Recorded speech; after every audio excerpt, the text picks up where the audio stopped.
You're listening to the Cantina Cast, your home for thought-provoking Star Wars talk. Join Albert and Jonesy in breaking down the latest news, trailers, movies, and of course, your favorite characters from a galaxy far, far away.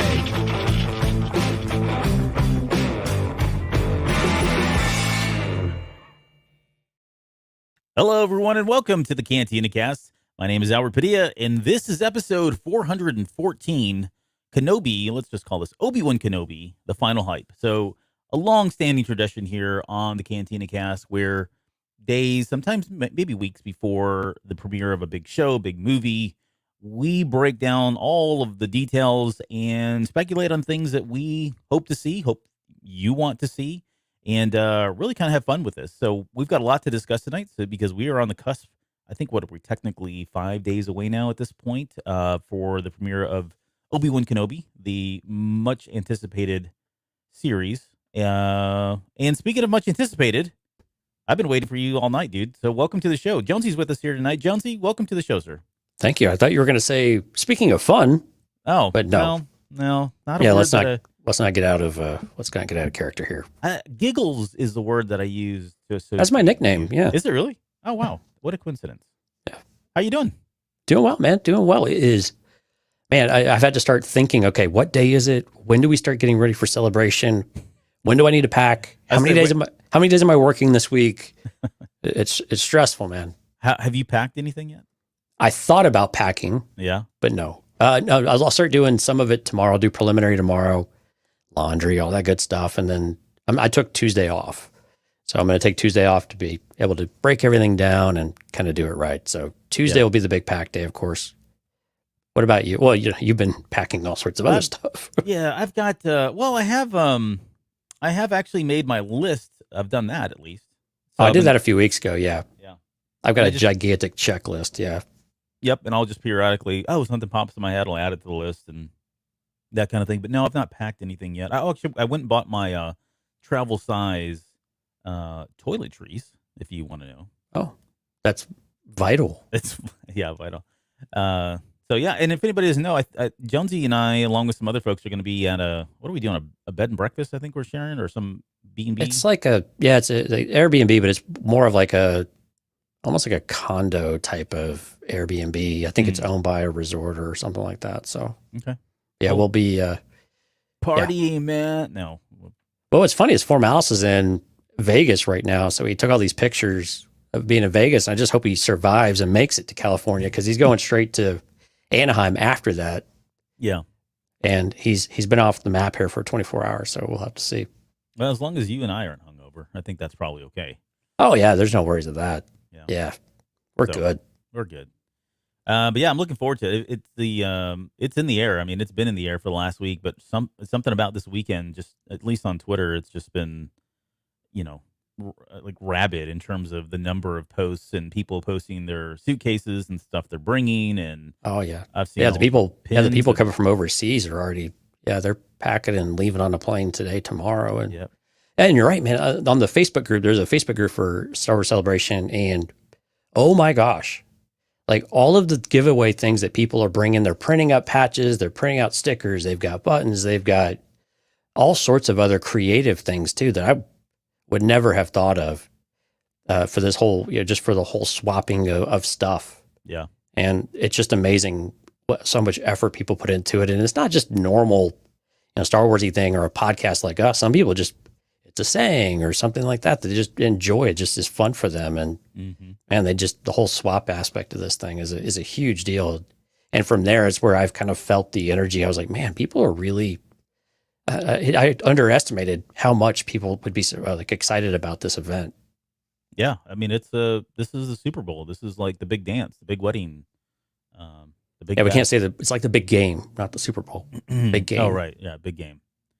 Copyright, but no, it should be fun. I'm not. I think I'm working all the way till Tuesday, and then I'll leave first thing Friday or Wednesday morning, like at 6 a.m., 5 a.m. It's really early, but that's not. Yeah. I don't mind that so much. What's funny is you get in after us, right?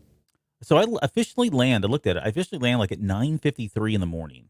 Oh, okay. But and this is a friendly reminder to anybody else. They will allow you to go check in, do your COVID-19 stuff, all that on Wednesday. In fact, they're encouraging people because what it sounds like is a lot of people are going to wait till Thursday, and you're screwed. You're not going to get in. Everybody's going to slam in there on Thursday. So I think they're opening at 10 a.m. or something like that is what I saw, or 1 a.m. or 1 p.m. somewhere around there. Yeah, 1 p.m. because we also have to go pick up our speaker badges and stuff. Yep. So I'm going to try to knock that out. I think I'll take a lift or something out there. So there's a check-in. There's a check-in process. I thought it was going to be like a clear process. They had something else that they were advertising, but it hadn't seemed set up yet. Yeah, I was speaking specifically to the speaker badges that we've got to go do. Oh, okay. Yeah. Oh, I thought you said COVID-19 check. Well, there is a health check. I mean, they've got to do something, right? I mean, they're making you bring your cards. So they're not going on an honor system. So there's got to be some way to check in there, but we'll see. Would be surprised. Let's see. Beyond that, no, I'm excited. Can't wait. I'm actually hoping. I saw Mike Chen's going to be signing, so I might actually bring my Brotherhood book just in case there's an opportunity for us to bump into Mike Chen. I saw that he's going to be over at a booth. He kind of listed that and said, "Hey, come by and swing by. I'll sign whatever." I haven't got my Goldsboro edition in yet. That's what I was hoping to get signed. Although it is already signed. Never mind. I was about to say you don't need it signed twice. That's just greedy. Yeah, no, I won't. But the Goldsboro, or the version that I have, is one of the ones I'm going to give away when we do our show on Thursday. So, all right, we're just kind of rambling on here. Yeah. I got one bit of piece of news, and then we'll just roll right into this relevant Final Hype show. Yeah, it is. So Deborah Chow last week came out and was talking, and there's been a number of Entertainment Weekly articles that have already sprung up, and again, they're on the press tour right now. It's hype is at an all-time high. But there was one thing that stood out last week, and she had mentioned that I guess she confirmed that the android that we see in the trailer that we thought was 4-LOM is not 4-LOM. It is indeed a similar droid, but not 4-LOM. And I hadn't really put much thought into it other than like, oh, okay, that's cool. We get a new droid. But you had a very interesting theory that I thought, oh, that's really cool. I hope they do that. What was that? Yeah, and it's actually a great tie-in to Mandalorian. It would be Q90 or Zero, right? From the episode where Mando teams up with the ragtag group that he used to hang with, and so with Bill Burr's character and all of them. And so, yeah, that'd be a pretty cool tie-in. I think we will be able to talk about cameos and stuff later, but I think that would kind of fit as a cameo and kind of right in front of us too. And I think I don't know if we speculated that it might be Zero, and when we were kind of talking about who the character was. So maybe we've already said this before, but that was the first character to pop in my head that that looks like that kind of droid. Yeah, and that's the same one that the frog lady was using to. She ends up jacking into to speak later, right? Yeah. Yep. So yeah, that'd be a nice little Easter egg kind of tie-in. So we'll see. At least, I'm glad she confirmed that. There was a part of me that was cool. It's 4-LOM, and then the part of me was kind of like, oh, cool, it's 4-LOM. So, well, but when they said there were bounty hunters, I mean, logical conclusion, right? Yeah, right. And especially this era, right? And we're going to get into some speculation about other particular bounty hunters that we may or may not see. In fact, I was going to go through and start listing them all when we got there, and I was like, I'm just going to put bounty hunters, and I think that's what I did, if I'm not mistaken. No, I didn't. We'll update that, but there was just so many, because once you start down one, you can't help but start listing all the other ones. So I think the question is just going to be, will there be infamous bounty hunters that we're already familiar with as a cameo or a walk-on type presence type thing, and we'll speculate on that in just a little bit. Anything else that came up today? I've not been really following news much, and usually on Sundays, not a whole lot happens. But yeah, pretty quiet. It's not like a Thursday. Yeah, Thursday. Ugh. Okay, well, let's do this. So the way I thought we'd do this is just kind of do a tale of the tape, if you will, kind of a recap of everything that we know from a production perspective, and then we'll get into some of the questions about things that we hope to see, speculate on, discuss, that sort of thing. So for anybody that's been under a rock or I don't know, in hell for the last 3 years. There's a new series coming out called Obi-Wan Kenobi. Let's see. So for this one, they've got a total of 6 episodes. The first episode's going to air, of course, this Friday. We'll get 2 episodes, actually, this Friday. And this will take us all the way up until June 15th, if I'm not mistaken. Yeah, June 15th will be the last episode. So it feels like a really short window from that perspective, right? I mean, it feels like it's 2 weeks rather than 3. Plus we're going to get slammed with the first 2 episodes while we're at Celebration, while Celebration is going on. So that'll be that'll be fun to dissect. We haven't really put a lot of thought into that, but what do you think of the schedule? What do you think about 6 episodes? How about that? Because Deborah Chow, I'm going to jump ahead just really quickly, and then I'll let you talk. So Deborah Chow is directing all 6 of these episodes. We've got a number of different writers, but she's behind the lens on all of these. So it's almost like she's been given a 6-hour movie ish, assuming that they're under an hour each. But how do you feel about that? Well, June 22nd would be the last episode, by the way, if we have 6, right? Yes. I don't know. I just took whatever. But anyway, so we'll go through most of June. I like that Deborah Chow's the showrunner for this. She's not the writer, but I think it's great. I like that consistency in the director chair, and what we've seen of her in her other work, just leads us to believe that she's going to do a great job here. And the way that I think what's the best about what Deborah Chow has been brought into some of this is that she understands the character aspect of that in the story. So for her to be able to evolve that herself and to really take what the writers had, and we know they had to do a lot of, we'll talk about the writers in a second, but we know there's been a lot of rework of this over the years, but for her to be able to help shape that at the same time, I think across those episodes, I think that's going to be, it's a really great opportunity that we haven't seen in the other content yet in the more modern Star Wars storytelling. And so to be able to do that over 6 episodes, I think 6 episodes is probably a good length here. And with what we need to tell, because you always run into the concern about revealing too much, right? You have too much time, or do you not have enough time? I think with this one, 6 is probably should be more than enough time for us to be able to get a really good idea of where Obi-Wan's been, where is he at now? What are the conflicts that they're experiencing? And then be able to resolve all the conflict and the questions that come up as a result of that, and hopefully leave us with really a few more questions than we had before. Yeah. I'm pretty excited personally. I mean, Deborah Chow, I was first introduced to her, like I think many of us maybe that sounds probably obtuse, but at least for me, I wasn't really familiar with what the work that she had done until she came on to Mandalorian. Right. And I think we spoke ad nauseum of just how impressed we were with her directing abilities and what she brought to the show. And so when she was tagged as the director for this series, I was pretty darn excited. And the fact that now she's been giving all 6 of them, that's the one part that I wasn't really sure of, obviously, going into this, was whether or not she was just one of the directors or would she be directing all 6 of them. I love the fact that she's got all 6, because for me, if you think about some of the criticism that we've had for the sequel trilogy and having those despairing views and direction and even art direction to some extent with the sequel trilogy, we don't have that here. We've got a consistent through line, right, with the direction of this show beginning to end, from a single person and someone who's already proven themselves to have the chops to bring a very creative and amazing story or stories in The Mandalorian and now through Kenobi. So yeah, it's similar if you have a different artist for different material in a series. You can tell that they just have different styles and whatnot. And director is very much the same way. It's a different type of art style, but you can definitely see the ones that you like and which ones you maybe don't gravitate towards, and how they edit and how they approach it. And I always love just hearing them speak, because that's the part that you really get an idea for who they are, and one, if they care for the content, but also how much they care for the content and how much they care for the people around them, in order to make a really to make the story really come to life. Excuse me. Okay, so that kind of takes care of the direction.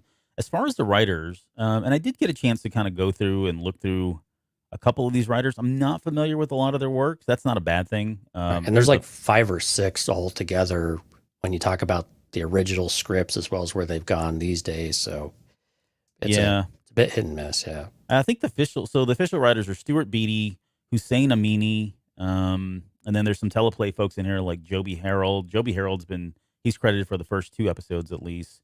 Hannah Friedman is another one that came up, and Andrew Stanton. And that pretty much rounds out the group of writers that have been assigned. They're kind of all over the place. Now, the cool thing about this is, again, if you go back and look at some of the articles that have been out this last week, and when Deborah Chow is talking about the writers, you get a sense that she definitely had a say in the writing.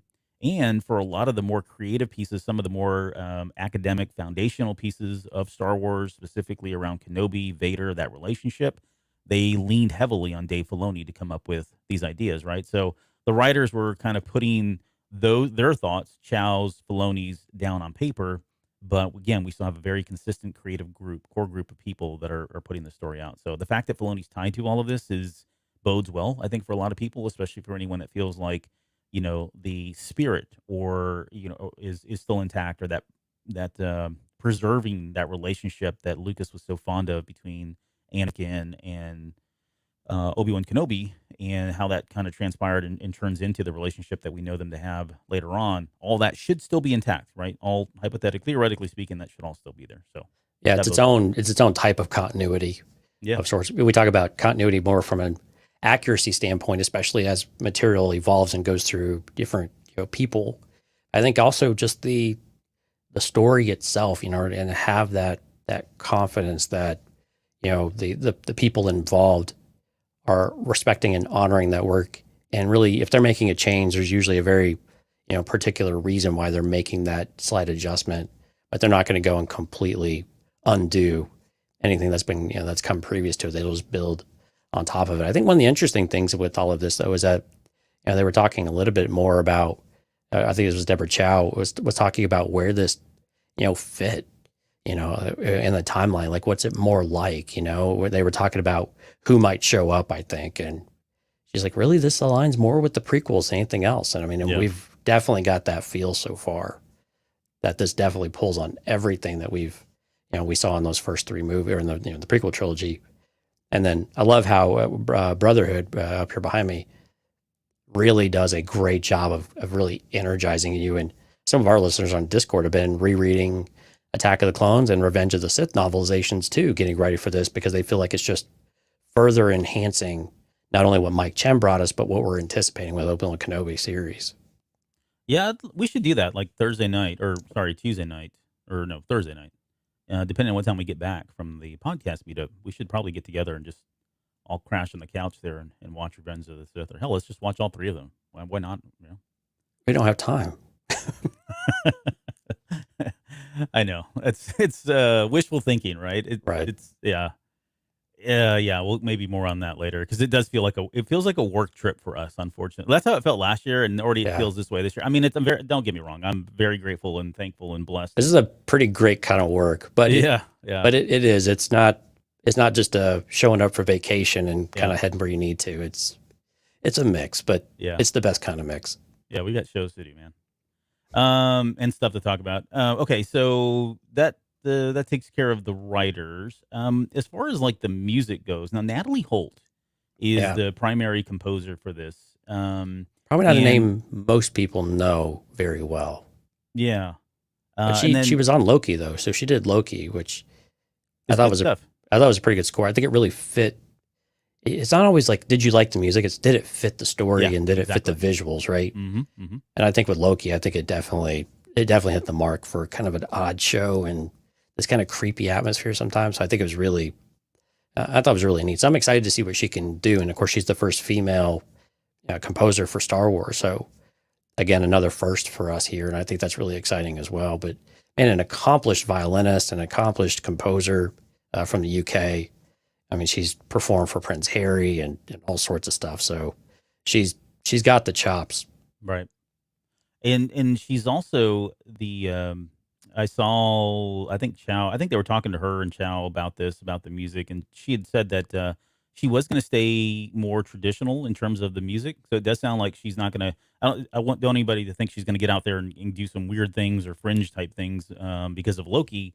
It does sound like she's going to try to stay in that same spirit and that same flavor of what John Williams brought to us with the prequel trilogy. So that sounds good. However, I did see something also. There was a piece in there that said Holt had used a hunting horn and some unusual percussion instruments played by Brian Kilgore to create the sound of the Inquisitors. And she said, it stirs your guts. It's so haunting. It's that jarring, rhythmic texture. So it sounds like they're getting their own kind of tune. I mean, in Rebels, they had their own tune, but it was very similar to, what you would think Sith. It was very traditional, I guess, in that sense. So it does sound like she may have stepped outside the box just a little bit with coming up with the Inquisitors theme. Which I hope so. I think they're a group that should have their own because they're not Sith, and they're just in this different place. So I think that's really exciting that they'll have their own theme of sorts. I think that's really cool. Yep. And then, of course, we got Big JW coming in. And, J-Dubs. coming in and giving us the theme, the main theme, the Kenobi theme, as Kenobi never had one. It's just so funny. You think about the history of the soundtracks, and it was like few and far between that anybody had their own theme, right, with the original trilogy. And it seems like ever since the prequel trilogy and then the sequel trilogy, and now we keep coming back to like a solo theme and a Kenobi theme. And I just wonder like why Williams never did that. I mean, don't get me wrong. He nailed it, right? I mean, there's no criticism towards him. But I'd always wondered why some characters had themes and others did not. And I don't know if that was by the direct, was that Lucas kind of steering him that way? Was it his own, creativity? We know that Lucas would basically say, go create a theme, and John Williams would just do it. There really wasn't a lot of direction there, and there really wasn't a lot of feedback. I mean, he pretty much was on board with everything that Williams had ever done. It was very minor tweaks that he would ask him to do. So it's a very interesting thought process or production process there. Right. So J-Dub, talking about Thundercat. Well, Jeff, he said, I just assumed the Inquisitors would rock some Daft Punk energy on their theme. So I said, maybe some Thundercat. We've got Thundercat on the payroll now. So yeah, right. He was on XM radio the other day. He's playing some of his favorite music, and it was pretty fun to listen to. He never mentioned Star Wars once, but it was fun to listen to. Okay, and then let's see. I think that's about all I've got in terms. I was going to get into the production stuff, but I think everybody knows it. The big reveal was back in 2019. Yeah, when he and what's her name were up there on stage, Kathleen Kennedy, and they broke the news that this was going to happen. But that was still after. I mean, that was like 6 years after rumors first started, right? That they were going to. It took us another 3 to get here. Yeah. So yeah, it's been a long journey. And there's different iterations of, like you mentioned earlier, some of the scripts that were preliminary scripts that were being done for the movie before that got kind of canceled, and Iger coming in and shifting over to the television. So, but yeah, that's pretty much it. I don't know. We still don't know how long these episodes are going to be. I'm hoping they pull a Stranger Things 4 and give us like an hour and a half, 2-hour episodes, but doesn't look like that's going to happen. Still betting in this 45 to 52 range. Yeah, anything over 45, we should be pretty happy with. Yeah, for sure. So that's probably going to be where we land. All right. So Albert, what are you looking forward to most in the series? Like, if you had to narrow it down to just one or two things, what is it that you really have to have coming into this? Well, so what I'm looking forward to and what I have to have are, I think, two different things. But if I had to look for the things I'm looking forward to, I'm going to have to just be a Neanderthal and say, I want to see them fighting with lightsabers. I'm really looking forward to the lightsaber fights, and seeing how that recontextualizes some of the scenes and some of the lines that we get from A New Hope. It's no secret at this point that I mean, Deborah Chow's on record as saying herself that it does do that. I want to know to what extent, and even then, not only in New Hope, but Return of the Jedi, right? There's scenes in there, some of those lines in there that we've dissected and talked about. I want to see the context there, and just see how that changes. I'm also looking forward to, I'll come back to the actual series in a second, but I'm also looking forward to how this reshapes how we view Revenge of the Sith and A New Hope and Return of the Jedi and Anakin, and just in general, and Vader, and even stuff like, Twilight of the Apprentice and the Ahsoka confrontation that he and she have during the final season there of final episode of season 2. Boy, my words are getting all tied up tonight. So those are definitely things I'm looking forward to. I'm looking forward to the cameos, but the more I've been sitting and thinking about this, I don't know that we're going to have a lot of cameos. I don't know if it works really well for this type of series. Yeah. Right. And that's okay. I was kind of hoping this would be another, if they're going by the Marvel recipe and there'd be some jumping off points and introducing characters that would suddenly spin up a little bit later. I don't see that happening as much anymore. I think I was really excited about that going into this, just even a few weeks ago.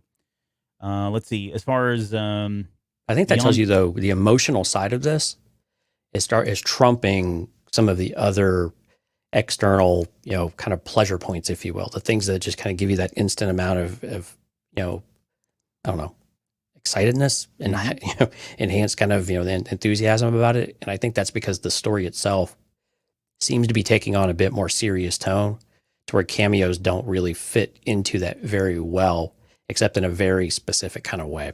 Yeah, no, for sure. What about you? Oh What are you man, I looking mean, forward to? the given is going to be Vader and Kenobi. What does it do to change the way that we look at A New Hope? I think in particular, I think Revenge of the Sith. I think we have a pretty good idea of where that is. I don't anticipate a lot of change there, but A New Hope, I I would be shocked if we did not get some different take on that, or at least a new debate point. But one thing that's come more so lately that I'm really looking forward to is actually Riva. I'm really interested to know just more about her and to see where she comes from, and to hopefully, as an extension of that, continue to get a little bit more backstory on the Inquisitors and how they really work into all of this, and how they work into the relationship with Vader. I really want to see that on screen. I know we've got some of it in the comic books, but I would really love to get that story on screen in any kind of way. And this is a fantastic opportunity to do that. So I'm really looking forward to that aspect too. But if I had to narrow it down to just a couple, I mean, one's a given, but I think this other one is really something for, as a comic book geek, that's something that I'm really looking to, to solidify and enhance that material as well. Yeah. Yeah, and I think Reva, we've talked about her now a few times, and I think we're both in agreement here that there's going to be a substantial story there. Maybe not in terms of length, but just in terms of the impact and what she's going to bring to the story, and how, I wouldn't say, again, not pivotal, but I think she has a role to play in all of this, believe it or not. So Yeah. it's easy to say it's just going to be Kenobi and Vader, and we're just leading up to it. Yeah. However, I think there's a piece there that she's linked to in some way, and that's certainly going to be interesting when they finally give us that reveal. Um, as far as the characters, I did want to mention, Ken brought her up, but earlier this week we were also given a quote. Who was it? Was it Rupert? I think it was Moses Ingram. Oh, no, I think it was Rupert, 'cause he was talking about the Inquisitor. Unless Ingram did the same thing, but Rupert, I think it's Fiend, right? The guy that plays the Inquisitor.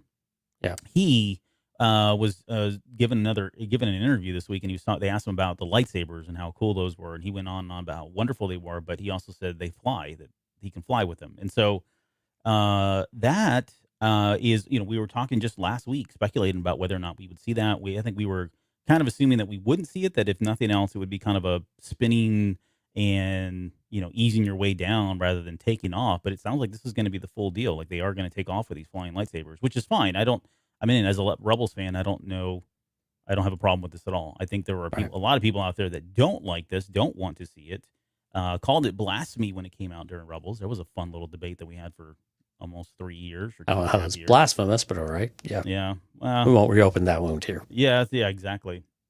So, but yeah, it sounds like we're at least going to get, we're going to get some aspect of that, of them using the lightsabers to fly around in. But anything else that stands out for you, I guess, as far as any? I think what was interesting about Rupert Friend's commentary on that is that he didn't watch Rebels intentionally, in order to bring in a fresh approach to these characters. So I'm really curious how that changes, if it does at all, what we see on screen of what we know from the Grand Inquisitor and the relationships with the Inquisitors, to his performance of bringing that character to life. I mean, coupled with whatever the writing looks like.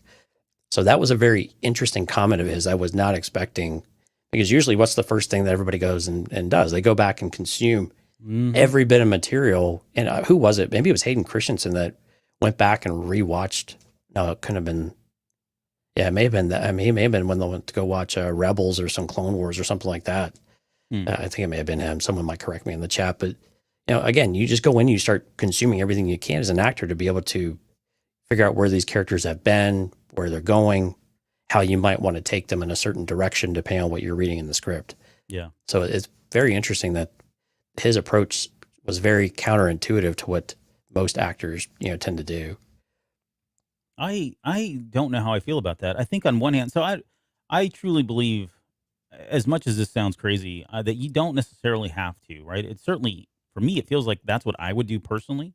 But there are a number of actors out there who don't do this. And there are a number of writers who don't go in and read and consume every last bit of piece of information or material before they go in and write, an episode for a TV series. Or they don't want that influence or bias on them. Exactly. Right. To constrain their creative process. Yeah. Yeah. And it's not to say that they go in blind. They don't go in blind. They're giving beats, and they know the story, and, they may have sometimes they'll go and interview like the Filonis or the Chows or the, Favreaus, and just kind of get their thoughts and kind of get what they're feeling, and and work from that, right? I think there's some fundamental core elements of a story or core elements of a character that you just know are there and they're non-negotiable.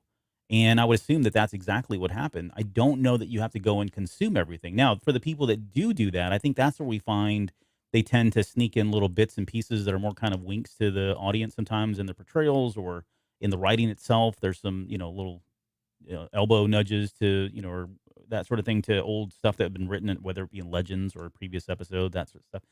So I think there's something to be said about both of them, but it doesn't concern me. I don't really think so. But to your point though, would be interesting is if for some reason he does something or says something or acts a certain way that's not in line with what we know as from Rebels.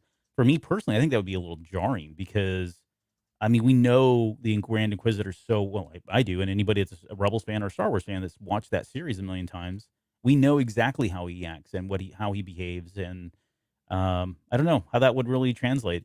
Would that be some level of deterioration about the I don't know the integrity of Rebels or that character at least, right? Are we getting more into this trumps that, and it's not all canon again?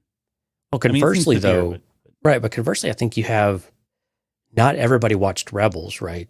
Sure, the hardcore Star Wars fans did, and maybe even the slightly above average.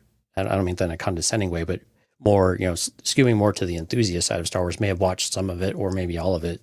So I think with a character like that, you probably do have a little bit more latitude with him on screen, especially if he's in somewhat of a limited capacity, which we're kind of expecting might be the case here, as Reva tends to take most of that attention. So you have a little bit more flexibility and leeway with how you're going to present the character without needing to do all of that with it. But I'm with you, though. Just because someone doesn't go in and consume everything on the planet, they're definitely having interviews and conversations with others, and they'd rather have the guideposts, right? Just kind of tell me where the lanes are a little bit here, what their motivation and the things. And I'm not an actor. I don't know what the hell they're thinking when they go. I don't know how people act. It's incredible to me that they could put themselves in a completely different place and actually be expressive about it. It just blows my mind. But to gather that information and be able to do something with it, I think with the Rebels fans, they're a rabid bunch in some ways, but I also think that they tend to be a bit more flexible. At least they have been. Now, Rebels fans are getting a little bit older now. They're going to be more like us, but crotchety and old. But they had to evolve a little bit past what we had in the trilogy, what we had in Clone Wars. Things had to change a little bit. And we remember with Clone Wars, when Clone Wars came out, just the opening title set people off. Well, just set people off when you hear the Star Wars. Bum. Yeah, no, none of the typical stuff we had. It just set people in this weird direction. But so I think this is a generation maybe that hopefully remembers some of that stuff and remembers like, okay, yeah, it was a little bit different style. Things changed. The animation was very different.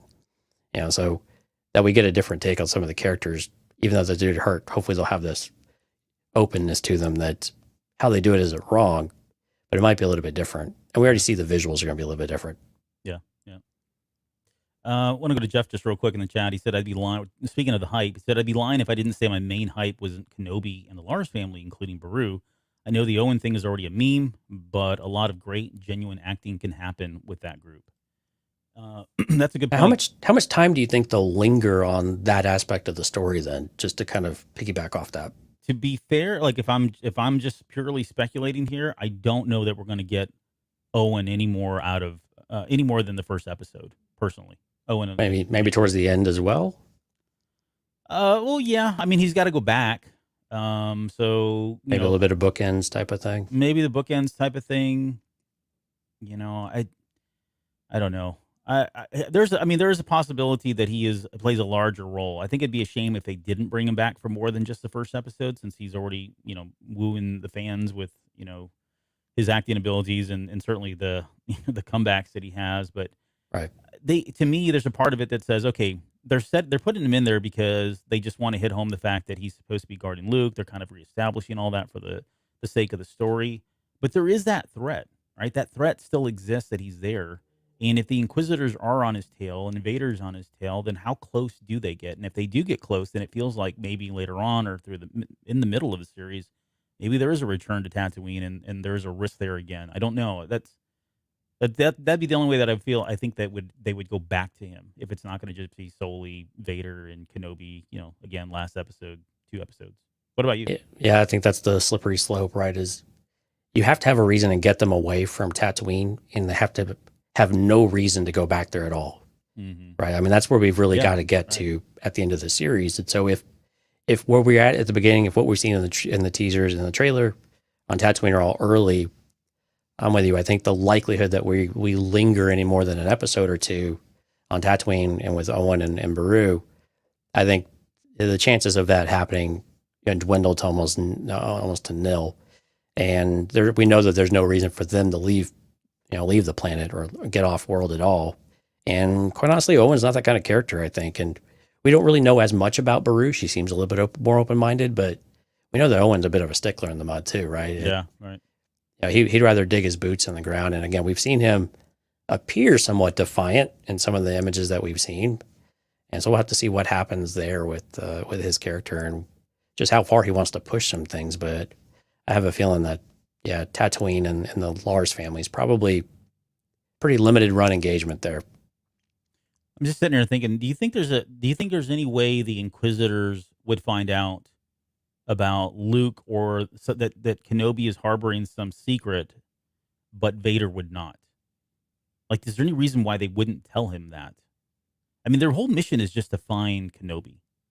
But if they did stumble on, he's hiding somebody or something, I mean, the problem is, the only way that would work is if they have to go back to the homestead and there's risk. The only way that would work is if Vader didn't know. And I just have a hard time trying to understand why Vader wouldn't be in the know with everything that's going on from the Inquisitor's perspective. That just, I don't know.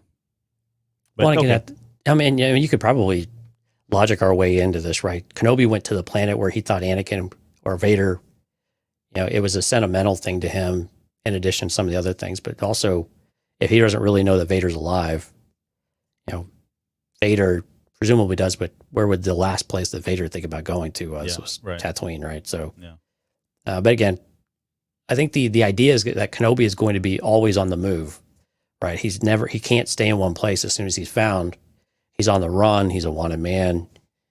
Anybody that's a Jedi, potentially could get reported, although we don't see that when it comes to A New Hope on Tatooine. But so I think some of those things you got to play into effect. The more you talk about it, probably the easier it is to see that he has no idea that Kenobi is there for a purpose except to hide out. Yeah. I'm hoping that's the case because I think that helps keep the Luke story nice and clean. Yeah. Right. Sure. I think that's likely to be the case, just so we don't have any ambiguity and other things start to creep in. Or, the whole plot hole kind of idea that you just kind of went down of, like, it could really open you up to some other things that don't make sense. Mm-hmm. Yeah, and Jeff was saying that he still feels like there's going to, and I don't disagree. Oh, absolutely agree. I'm looking forward to these scenes very much with Beru and Owen. Right. Every time that they're on screen, we're all going to be thinking a million things because we know what's happening.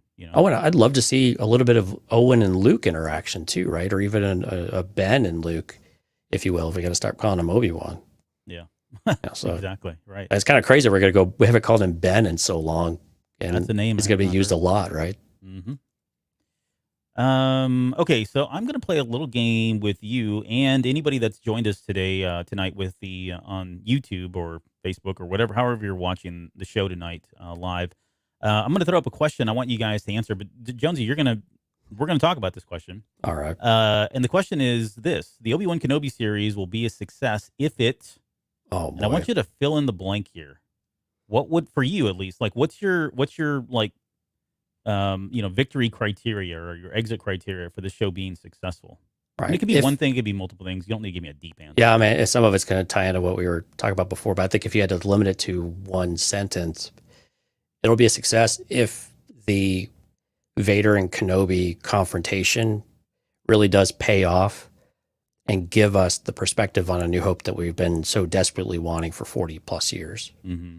I think a lot of things can be forgiven if you get that part, if you get the two main characters of how this is being billed as the face off of the century or the rematch of the century. I think that part has to be right. And if you do, the series is going to largely be considered a success. because people will work in everything else that got us to that moment, right? We'll start to forgive a few things here and there, but I think that's the part that really it has to work. It has to happen. I mean, it's the most obvious, I know. Yeah. But really, I think everything kind of hinges on that moment. But if I were to take a step back, I think is also how I think the interactions between Reva and Obi-Wan are probably going to be just as important by the end of the day. Yeah. What about you? Well, so I agree with everything you said. I'm trying to there's probably something else I have as well, but 100% on everything you said. To me, that is the core piece. That is the most pivotal piece. It's got to be something that pays tribute to that original series, and you can't screw that up. I don't think there's a lot of forgiveness here that can happen through the way of the writing and directing. I think the characters are probably safe. Kenobi, Vader, the actors themselves, right? I don't think they're for the most part, at least the main core characters here are coming back in, revisiting roles. So I think that's going to be the same. So what I'm saying is we're not going to run into this thing that we ran into with like Solo, where somebody's being recast and, we're kind of looking at it, that sort of thing. We at least have Kenobi as Ewan McGregor and Hayden Christensen as established characters.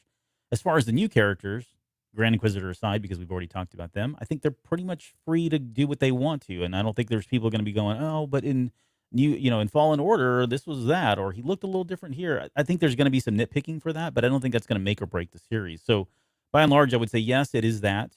But I do feel like this series, because you are taking, this isn't the Holy Trinity in terms of characters. I think it's the Holy Trinity. And if you look at it from the original trilogy perspective, right? You are taking a character that's very well known. We expect a lot of things from that relationship. I think the stakes are very high.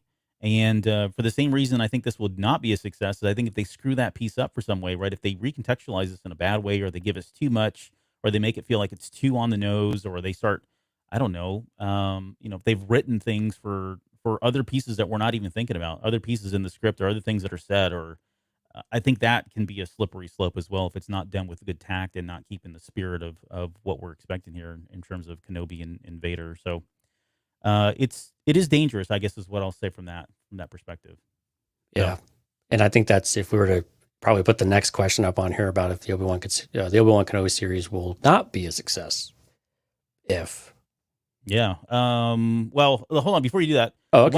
I want to see what. So Stephanie said if it gives us just enough info to answer questions, but it's still its own story. I think that's what we want in Star Wars every single time we talk about this. Is a great point. Yep. Let's see. Anybody else come in? No, I don't think anybody else has chimed in. They're kind of having their own conversation over there. There's a couple things going on. Yeah. Yeah. That's not part of it. Oh, here we go. Alex says success equals they really break down in detail moisture evaporators and farming. That's true. True. Most people. Every engineer's dream, right? Mm-hmm. Wow. Okay, so going back to the follow-up question, Kenobi series will not be a success if what's something that would make this unsuccessvel? I hate to say this because it's going to sound really kind of a cheap shot, but if they fall in the same traps that Book of Boba Fett did, and unfortunately, some of the writing was a little off. Some of the directing had some moments with some certain scenes that just didn't fit the pace that I think would have been that really worked for it. And then also, I got to be honest with you, you take a character and they just don't seem to have enough to them, and so they disappear for a couple of episodes, right? Yeah. And I don't think that's going to happen here. And again, I'm not being critical. I enjoyed Book of Boba Fett. I was hoping to enjoy it a little bit, more potentially, but I did like it. But I think there were pitfalls with most of the episodes in there, at least for, all but maybe a couple of them, right? That we were really unsure what was happening. And then the direction that they took with it seemed a bit, I don't know, it didn't have that cohesion I think we were hoping for, even though the story was definitely there. It just, the way they presented it to us was just a little bit clunky in some ways. And some of the art direction just wasn't working for me at the very least. So I think, unfortunately, if you fall into that same type of thing, if that becomes the trend, then that's a little bit concerning for where this series would go. Now, I don't I don't have any expectations that's going to be the case this time, because I think also you've got a lot of framework within the character context already between Rebels, but of course between Obi-Wan and Vader and the Lars family. So I think there's a lot of things baked in. You can draw on a lot of that stuff already, where we were trying to recreate a lot of that for Book of Boba Fett. But that's where I kind of go. If it's not going to be successful, if it finds some of those similar traps that Boba Fett and them ran into. And that was a case where we had the same actor returning, different character technically. Sure. But it was a little more shakier ground compared to what we've seen with some of the others. And then you've also got to be like, okay, when Anakin is on screen, or if Anakin is on screen, how is that going to work? Because I think if you look at another thing that success or not success depends on, it might be when Anakin is present compared with Vader. For me, so this goes back to what I was saying earlier. Like think about there's gonna be a long-winded answer here, but think about the way I would expect nothing less. Yeah, I know. But think about all of the content we've gotten post Lucasfilm, right, in the Disney era, with Star Wars Resistance. Okay, for the most part, you've got Filoni coming in, TV series. We don't know any of these characters. It's set in the world of post the Rise or pre-Rise of Skywalker. And so the expectations were different, right? It's a kid show, right? TV kid show. The very light expectations going into that one. But then when you get to things like Rogue One, okay, Rogue One had, I think, at least maybe there was a lot of unknown since it was kind of like the first one to go, right? But I think people still had that same level they had some expectations going in because this was a Star Wars movie. These were Star Wars characters, even though we didn't know half of them. But there's a level, there's a bar there. And I think they hit that bar, and it was a full-on success from beginning to end. Then you get into things like Solo. And I think Solo was obviously the first, and I know you like Solo, I like Solo too. I'm not knocking it, but I think there was a bar, and I feel like a lot of people just didn't feel like that bar was hit. Whether it was the writing, the fact they shifted directors. I mean, there's reasons why all this happened. But I think that was being held to a certain standard, and it didn't meet that standard. When you get into like The Mandalorian, again, we don't know anything about this character, so expectations going into it are pretty light. I think everybody agreed that the expectations were pretty light going in. We just got hit with this amazing story, amazing character, and we came out of that. And even somebody like Boba Fett, I don't feel like the expectations were that high for Boba Fett because we didn't have, I mean, for the most part, most people only knew him from the movies.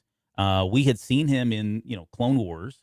And we, of course, had a bunch of legend stuff if you were following that in our heads. But for the most part, I feel like he was kind of an open playing field. Like they could do some certain things, take some risks. And maybe that's some of the stuff that you're speaking to. Some of those risks that they took or some of the things that just didn't live up to that bar. I think they went in and said, well, let's just give it a shot. It's just Boba Fett. I hate to say that, but it's true. What I'm getting at is with the Kenobi series, I don't think you have that. I don't think you can really play outside the box. I think you have to hit that bar. I think the expectations are going to be there for this series as though it were a movie, especially when you've got like Ewan McGregor and Hayden Christensen coming back, right? You've got two core people. You're expecting them to deliver that same story. And I have a feeling like it's just that bar of whether or not it's successful is so finicky because the expectations are so high, given that, these are not like the Boba Fetts. This isn't a new character like Mando or a new group of characters like Resistance. We know who they are. We know what they've said. We know what's going to happen to them. So again, it's really just about those expectations, I think. And I think if they don't meet those, I think it's going to be. I feel people will consider it to not be a success. I think, I know what this looks like. I just don't. I don't know. You have to get there. I can't really explain it, right? I think that's what we're saying to these folks is we know exactly what we want and what we need to see, but you're going to have to figure out how to get there because you should know that. Yeah, I think there's another component. I think there's another component for the actors as well. And I think that's because like for Kenobi or for Hayden and Ewan as well, because we were able to pin a lot of problems with what they put on screen on George Lucas's writing. Mm-hmm. Right. There was a lot of criticism of Lucas's writing, I think rightfully so.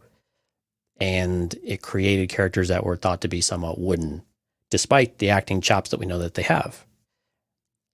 Now this is kind of this redemption time, right? Of okay, we got different writers. If the writers can deliver the right script and the right tone, do the actors actually make it work? Right. And so far we're seeing absolutely. We see Ewan McGregor hitting it. We see Joel Edgerton hitting it. We've seen it from the other actors so far, Moses Ingram. So all signs are pointing that, that it's working this time. And then we're going to get to Hayden Christensen and say, okay, is that going to work as well? Because Hayden took a lot of, flack. Mm-hmm. Some of it, but a lot of it was really not great writing. I mean, Natalie Portman got a lot of flack too, and we know that we know that she's an award caliber talent every single time she goes on screen. And so you could take the best and still not make it look good. So I think that's another layer of pressure on the actors themselves to drop some of that dead weight, that old baggage that they've got, with some fans, because they will be brutal if some of these things surface again. I think that's not to put a whole blanket on the whole thing, but that was something that popped in my head the last couple of days. It's just that, if the writing is there, but the acting is not, then that's a whole nother thing. I'm not ready to go through that. So I'm hoping that doesn't, Yeah, I know. You're saying I don't want to go back through Attack of the Clones stuff again. Yeah. Cause that was just a really hard time for the actors as well as Star Wars in general. I think there were a lot of things, difficult times back then, and in some ways. Yeah, and that vocal minority, I keep well track of them. My pulse is on that stuff like you wouldn't believe. I know. Yeah, but man, they are all over this already. Like they are dooming this series, and it hasn't even started. Everything from what Rupert Friend had said to what Deborah Chow was saying. She's saying that it was more in line with like the Joker and stuff, and they've taken that and they've spun up these 1 hour YouTube videos and rants and raves about how this is why it's going to fail because of that. I mean, they look for this stuff and they zone in on it and they, dramatize it and so much. It's just so crazy, but to me, they're already on down that path. And so, right, any misstep is going to give that vote. And I keep saying they are the vocal minority. We give them a voice because we talk about them like I'm doing right now. But for the most part, I don't think people don't live their lives like that, unfortunately. So, they just have a lot of time to do that. Okay, so... Well, I got to say this, though. Stephanie put a comment out there, and I have to agree with this 100%. This series will suck if they mess up Obi-Wan Kenobi's beard again. That's your redemption story. I know you're looking for an Obi-Wan beard. I am. I mean, we kind of got it in Revenge of the Sith already. Yeah. But we will not revisit that. We will not revisit that again. Dark times indeed, my friend. That was Jonesy's personal dark times. We are drawing. I didn't even have, like I said, I didn't even have a beard back then, I don't think. But no, you didn't. I've seen your pictures. I may have had like a goatee or something. Yeah. Whatever was popular back in the olden days. Yep. Okay, so let's move on to the next piece. Let's play the cameo. I'll call this cameo. Oh, the cameo game. Yeah. Or we'll call it walk-ons. However you want. I mean, there is a difference between a cameo and somebody that most people get cameo wrong. Cameo is like a one line background. Yeah. That's what that means, right? If they're in the episode and they're an established character, that's not technically a cameo. We don't get into all that. But what the question that I've posed is, do we see and or hear, and there's a reason why I said this, do we see and or hear from any of the following characters, and if so, how? Okay? So the first one, and I've got everybody. I've got everybody on here, by the way. It's like the I know you do. It's a long list. But let's just go through these quickly. Luke, are we going to any chance? We definitely see him, right? And how much do we see of him though? Oh, not much. And I think we do hear him. And again, I would really like to see him and Owen. I think more specifically than maybe with Beru, but I would like to see him and Owen having some sort of interaction. I'd love to see it with Obi-Wan Kenobi as well, but I just don't know if that's going to be the case or not. But yeah, I think we'll hear him speak to one or the other. But again, I think we're thinking, talking 5 minutes or less screen time total. What about you? Yeah. And for this one, it is really about do we hear him? We already saw him. We know he's there. So that's not, but I had posted on Twitter earlier this week that my wishful thinking is that this series opens up with inside the homestead of the Owen, of the Lars family. And, the camera's following right behind, over the shoulder kind of view of Luke just being a rambunctious little boy, running through stuff, jumping on stuff. He's got a little T-16 that he's flying through the air. Whatever. Does he say yippee? No. Oh. And then that eventually, leads us out. He runs outside, and then, we have this one moment where he just kind of looks briefly up at the suns and smiles, or he gets caught thinking. And the next thing you know, he jumps on that the end of the hut there, and that's kind of where we see Kenobi watching him and smiling because, he's just got he's seeing Luke looking up into the stars and playing and all that. Steven, I would love for him to get saved by Ben from like Tuscans or something like that, that he gets himself into a predicament. Well, and I think that's possible.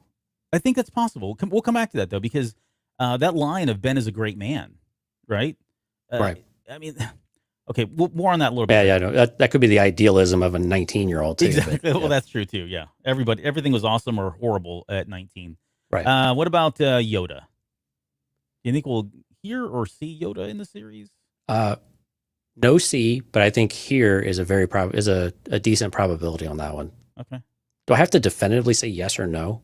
Or is it just there's a chance? You're going on record. I'm already taking notes. No, I'm just kidding. Oh man, because I'm a scale person. Right.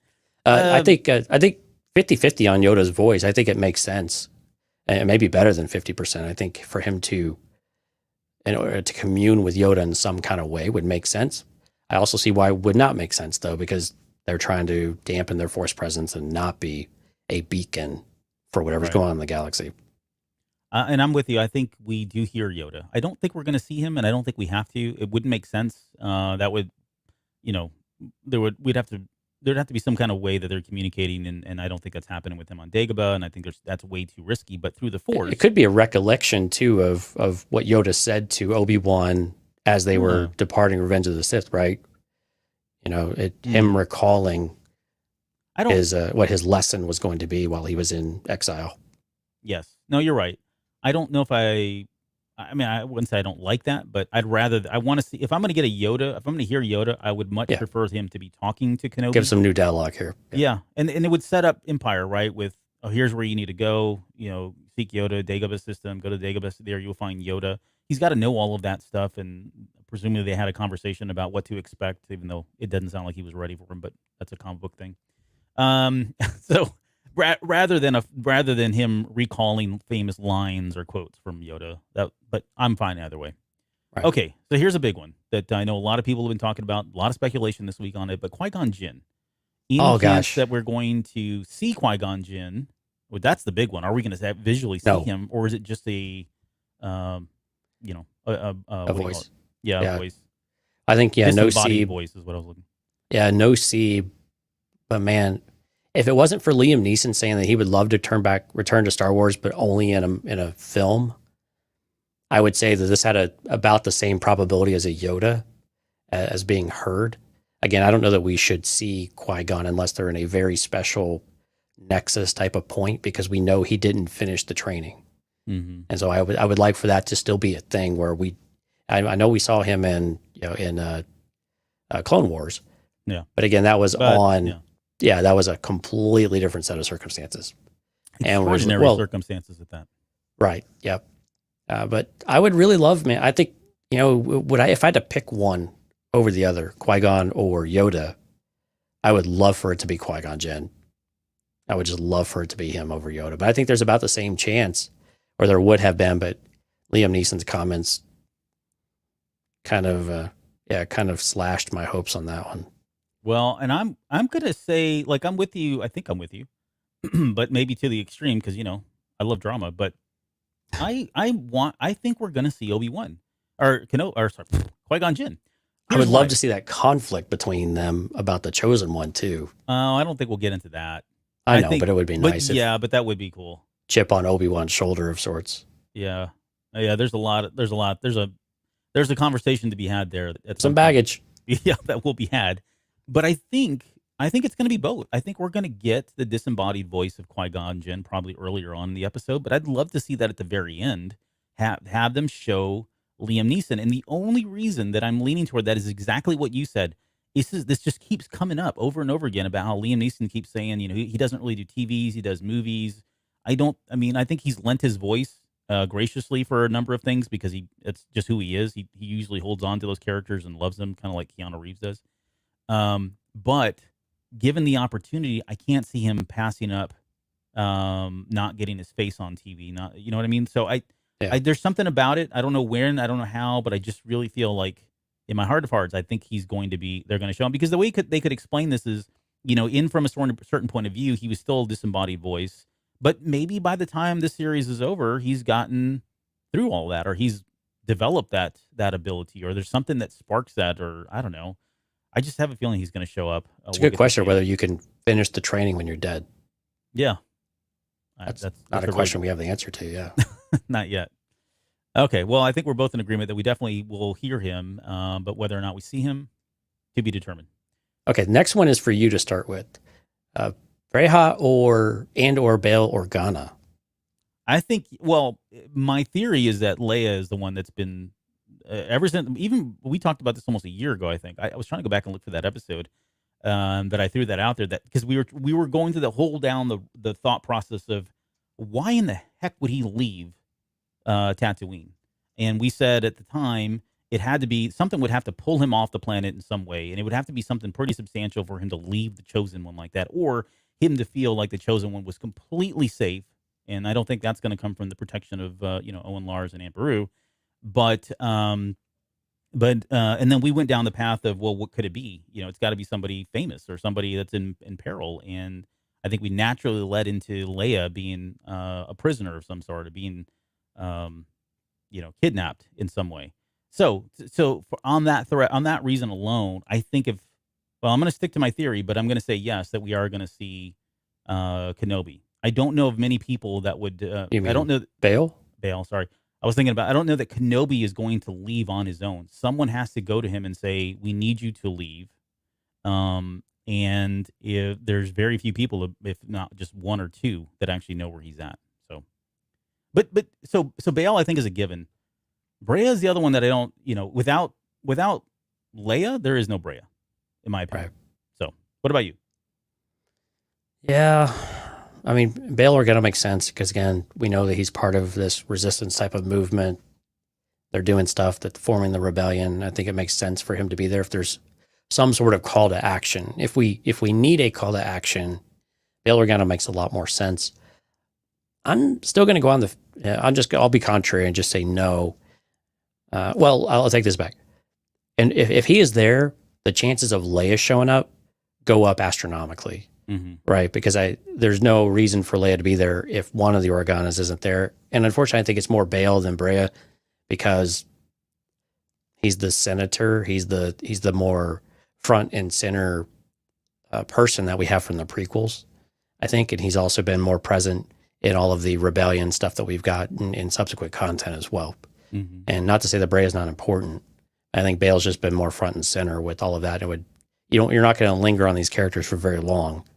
In all likelihood, if they were to come in, it would just be one or two. But again, the thing that we're seeing, though, I mean, some of the chase scenes or who are they going after? It seems like the Inquisitors are already on Tatooine for some reason. So why would Kenobi, leave for some other purpose if they were there before that? So I think that's kind of the part where I have a little bit of a question about whether or not that's an actual possible storyline that they take on that one. But yeah, I mean, it's definitely on the realm of possibility, though. I think it really could be there. And if like I said, if Bail's there, I'm pretty much going to start going 95% that Leia's going to be there too. Mm-hmm. Yeah. I would agree too with Leia. She was on this list, but I think that's the only way she shows up as well. Okay. Anakin Skywalker's face. I gotta be very specific on this one. Okay. Yeah. And does a cracked mask or that type of thing count as well? No, that's exactly what I'm talking about. Is there a moment in here where his mask is exposed, or he even takes it off for whatever reason, and we get to see Hayden Christensen speaking as Darth Vader, aka Anakin Skywalker? I was about to say, yeah, because we'll definitely see him in his bacta tank. I think we have a pretty good idea of that one. Yeah, I think it doesn't work if you don't, right? I think that's part of one of the things to make sure it's a success is you actually see Hayden's expressions of what his reaction is to Obi-Wan. And I think that's a very important dynamic of it, rather than just be a flashback type of scenario where we see Anakin. No, we want to see Vader with the mask broken or off. We don't want to see Anakin because Anakin's no longer there, right? Right. It's Vader, right? So we want to see Vader unmasked. And I think the probability is very, very high on this one. If they didn't do it, again, it's the whole point of like, well, why'd you bother bringing Hayden Christensen in? Yeah. So I think this is almost a given. Yeah, I'm with you there. I definitely think we're going to, well, I should say I hope that we're going to see Hayden Christensen's face as Darth Vader. And I think if they do that, I think it would be an interesting, I'll call it juxtaposition of the way he is when he sees Ahsoka in Rebels versus the way he would look at Kenobi in this series. In Rebels, he almost pleads to her as Anakin Skywalker. And I would love for him that person doesn't even exist. Like at this point, he is 100% Darth Vader. And if that mask is off, he's talking to Kenobi as Darth Vader and not Anakin Skywalker. You know what I mean? If that makes any sense. I don't think there's any. And Ahsoka and Obi-Wan are completely different people to Vader, right? Mm-hmm. I mean, exactly, the hatred he has for Kenobi is night and day with Ahsoka. At least there was some positive attachment, with Ahsoka. But yeah, you're right. With Kenobi, there should be literally probably nothing but hate and very little conflict within him as to what he wants to do with Kenobi. Yeah. On that same note, and Ken brought it up, but flashbacks, and we talked about this the last episode, or the last time we talked about the series, and whether or not we would get any flashbacks. Let me just ask that question in general. I think I have it on here somewhere.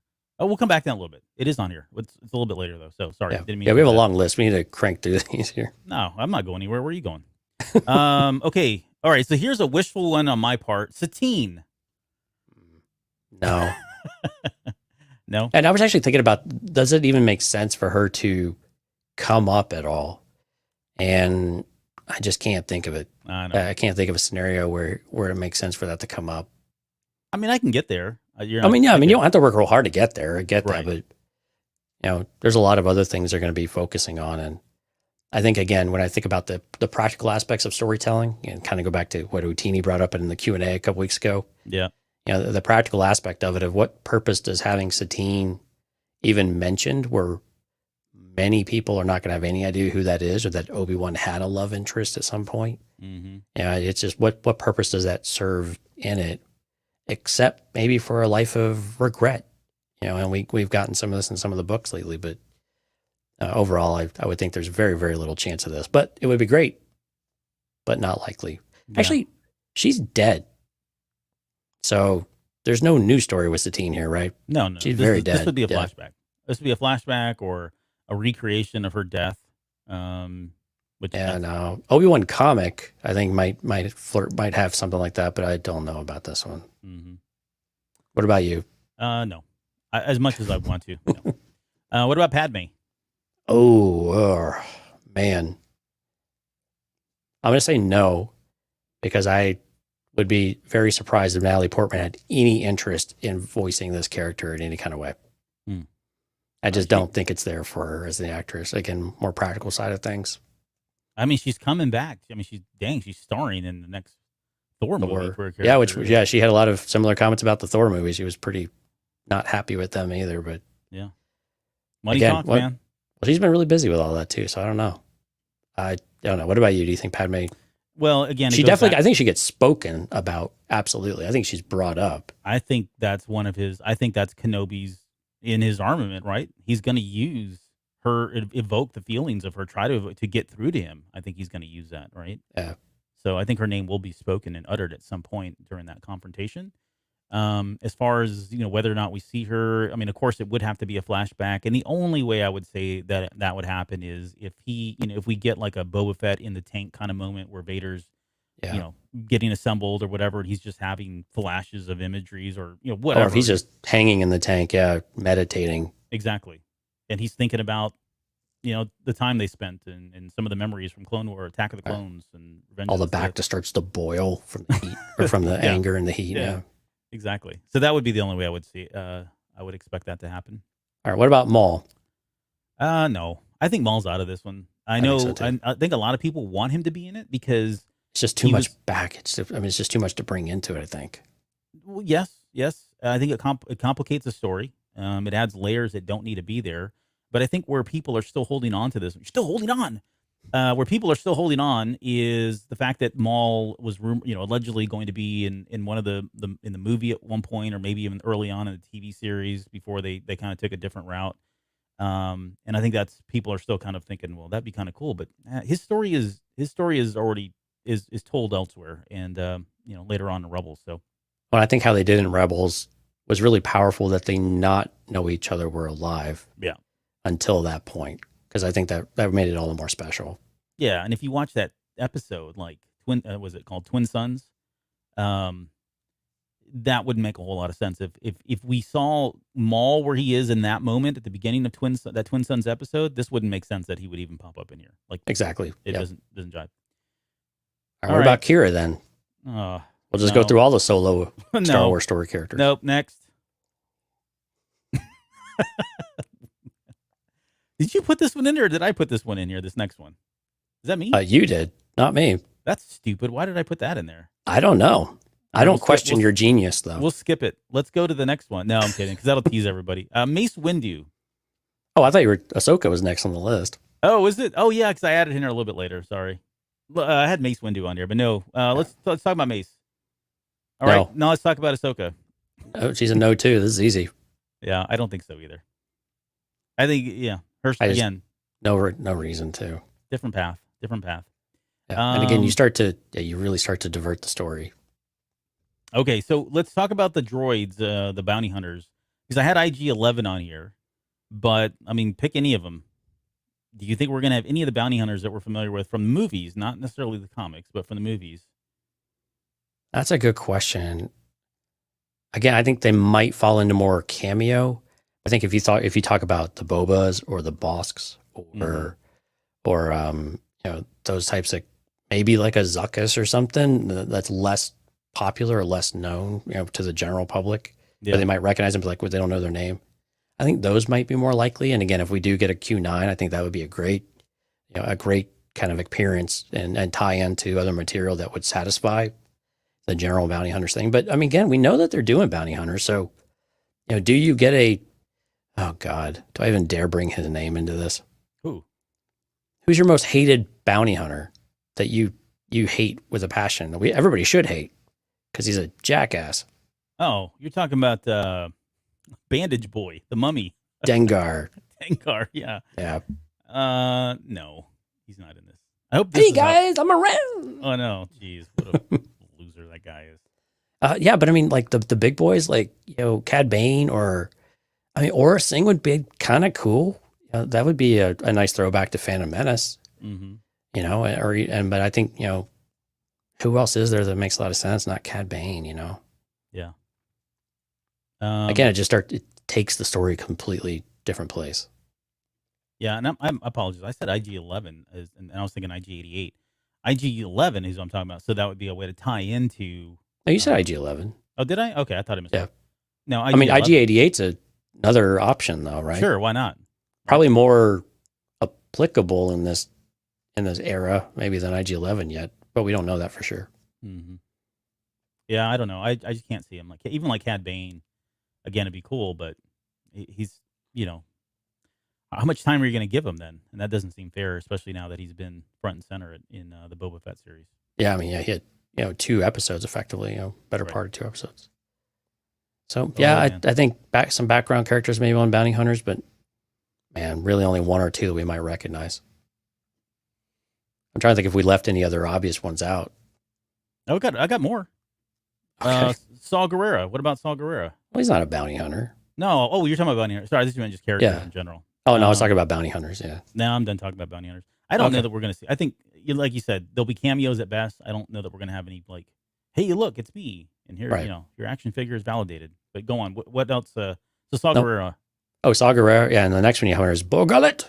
Bo Gullet, tell the truth. That was a joke, but maybe no, I love it, though, because I love that line. For the line only, right? Right. No, but I'm going to lump them together because I think they're both going to be in Andor. Yeah.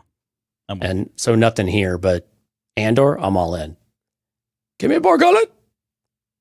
What about O'Shea Jackson Jr.'s role, though? Like, O'Shea Jackson Jr., Simon Kessel, Benny Safdie, Maya Erskine, Rory Ross. There's a ton of characters or actors that have not, their roles have never been mentioned. And so when I see that, that tells me there's going to be a surprise. I don't know how you tie this into somebody like Saw Gerrera or the Partisans in any way. So I don't want to, I don't want to, Yeah. I mean, I'm sure I could get there, but that's not what the point of the show is. But I don't know. I don't know. And again, are they just being listed, but they're Imperial officers or hidden behind a stormtrooper helmet? I mean, usually they're not credited, so that's a little bit different. But yeah, I don't know. I think it changes the political dynamics too. Like knowing that, I always, especially from Rebel Rising, it did seem like, yes, they were Bail was behind them and supporting them in some way. But then, at some point he starts breaking off and starts getting a little too radical. I mean, he's just killing people left and right for no reason. And again, this isn't necessarily a story of rebellion. Yeah. And this is and I think this is where Deborah Chow's comments about Joker, what was the other one she had mentioned? It was another more character kind of driven story. Yeah, there was another one I just couldn't recall when I was. Yeah, it's escaping me. A big movie. But again, it's more character driven. It's more intimate in that regard. And so again, I think while the galaxy is big, I think we're going to narrow this down a bit here. And it's not the story of rebellion, it's the story of survival and of, relationships and the breaking of those bonds. Okay, so let's move in. Let's roll into the final group here. I know you had one I think you were going to add. Yeah, I've got a secret one. Yeah. Palpatine, Krennic, Tarkin. Any of the bad boys in the Empire on the Imperial side. So Krennic doesn't make any sense because I think, again, it's more along the lines of the other thing. Tarkin and Palpatine are interesting, though. Tarkin, to me, seems to make less sense than Palpatine because I could see where, and this is a kind of true cameo type of thing or a one-liner where Vader has to commune with Palpatine about the potential of Kenobi, and Palpatine tells him to go after him. Or has the line that, this could be a severe threat to our plans. It's kind of like what he did in the comic books a bit. So I think that one would be interesting. But, and I got to say this, though, Ian McDiarmid has made comments that he is appearing in something or to that effect. So is it this or is it something else? I don't know. I don't know either. I didn't realize he made those comments. Now he got me wondering, like, where the hell? Well, he hasn't. Well, he keeps hinting in a very sly, non-committal. Yeah. You have really, he wants to tell you something, but he just won't. Yeah, so I don't know. It's keep us guessing. Yeah. All right. So what about you on that trifecta there? I think Palpatine would be the most likely. I don't see Krennic happening. I don't see Tarkin. Like that to me seems, he's so into the day-to-day operational work. Well, I mean, Tarkin and Vader do have a lot of interaction throughout their career over this time period, though, too. Yeah. Yeah, and I mean, Krennic as well. I mean, Krennic from the comic books at least. I mean, he had a what do you call it, a direct line to him. I mean, we know he went and visited him personally, even though that was kind of stupid of him to do in Rogue One. So he did have a relationship as well. I just don't know that this story is going to. This seems really more about taking care of the Jedi, and at least from like the way Tarkin was in the movies, it felt like that wasn't. That's Vader's thing, right? He's doing all the extinguishing of the Jedi and all that Force stuff. I need to focus on blowing up worlds, So how that gets into Tarkin's space, I just don't know. But like you said, with Palpatine though, checking in with him, what is I bidding my master? Maybe we get a scene like that where he's checking in and giving him an update. I do wonder though with Palpatine if he's going to feel like similar to what his the way he felt about Vader going after Luke, and that became very personal and felt like he was getting a little too personal, like he was becoming obsessed and kind of breaking away. If Kenobi was to tell him that, would he feel the same way? And whether or not Palpatine would warn him or caution him, but the more I think about it now, I'm thinking no, probably not. He would probably just say go kill the bastard, right? I don't think. Right, and I think that's the thing. I think they're two different playing fields. I think Palpatine understood the threat of Luke Skywalker and the weakness that would expose in Anakin. Right, that being how Anakin. Exist.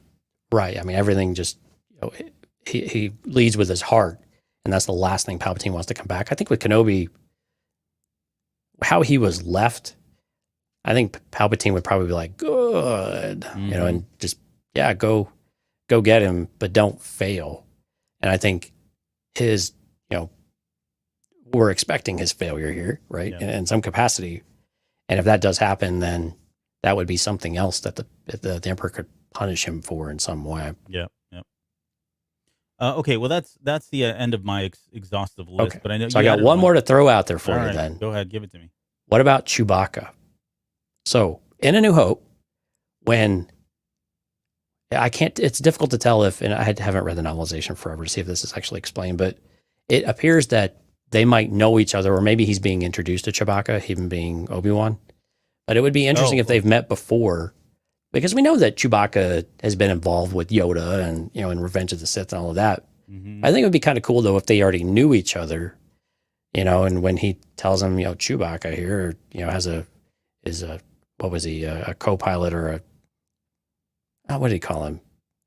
I don't know, whatever, on the Falcon. But anyway, it would be just great if there was a pre-existing relationship there. And I know that probably doesn't really work for Chewbacca's history, because we know that he was enslaved by the Empire. I don't remember the timelines of all of that, or if it's even all that clear anymore. But I think that would be kind of cool though, if that was a place where he still traveled through doing whatever Chewbacca did before in the Han Solo days. It would be cool, but like, what? Yeah, bringing Chewbacca in though. How do we?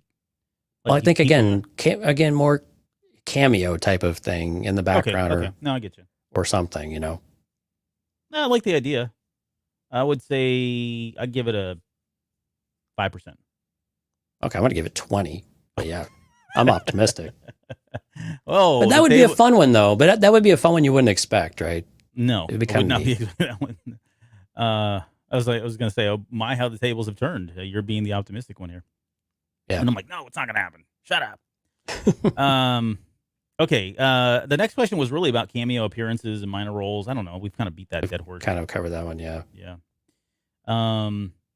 Anybody that's a long shot though, besides Chewbacca? No, I'm kidding. Anybody that you look at a super long shot? Anyone that's a really long shot for you? Oh man, that's tough. Well, I mean, we've said some pretty long shot ones already. The yeah, ones that's true. You can't get any longer than 0%, right? But again, anybody that would maybe matter, I think a long shot would be someone like Ahsoka, or maybe even Akira or a Windu. God, could we just let the guy die in peace? No, I'm going to say Windu is going to be a guest or cameo on every series in Star Wars until he actually has his formal series announced. It would make a lot more sense if he had one of those spinning lightsabers that he could have used to help him escape unscathed from his previous meeting with Palpatine. Yeah. Mm-hmm. But no, I think we kind of touched on the long shots there. Sadly, I think Qui-Gon's probably a bit more of a long shot, but you and I are playing with our hearts here of what we desperately want and think would actually serve the story really well at the same time. Yeah. What about flashbacks? So let's move on to flashbacks and just in general. I mean, we've already talked about them. I think we've speculated on how it could work to bring back some of these characters as cameos, how it could actually help enhance some of the storyline and get us to understand what's going through the minds of the characters and how they're feeling at this point in their times. But how do you feel about that? Because it feels like, we flash back to when, Mandalorian came out. And I remember covering that specifically with Rondo, and I'm not calling him out, but Rondo had a good point. Star Wars doesn't do flashbacks. Like that's what he said, right? Star Wars never does flashbacks. It was different. And it feels like at least now it is the norm, right? We've gotten flashbacks now in the last two series. It still hasn't happened in some of the other stuff, but I don't think it's fair at this point anymore to say that flashbacks aren't part of what makes Star Wars Star Wars. So that said, it almost feels like the trend is they are doing flashbacks. Do you think we're going to have flashbacks in Kenobi? And if so, is it going to be some of the stuff that we're talking about, or the things that, is it going to flash back to, a scene from Brotherhood in some way? I think with Vader, the flashbacks seem very real because he would be plagued by nightmares and dreams and all of the things that have happened before, especially once he starts getting obsessed with something again. I think that would make a lot of sense. I think some of that might be more replaying what happened in Revenge of the Sith, though, both with Padme as well as with Obi-Wan.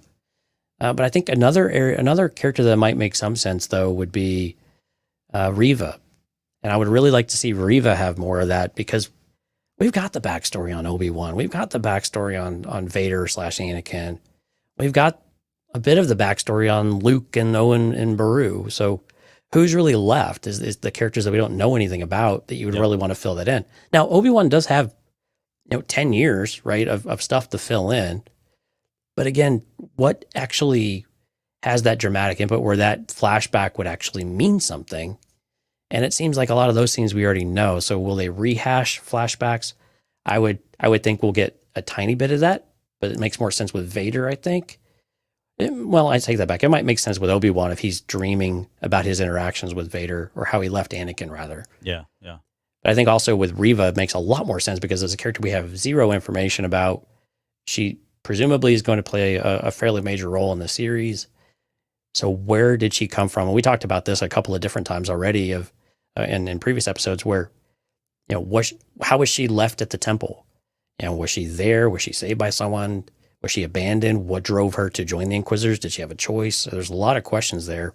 And backstory can fill a lot of that in when you don't have a lot of time for monologue and dialogue between characters one-on-one to really personalize that information and to be able to get it out and have it mean something. Yeah.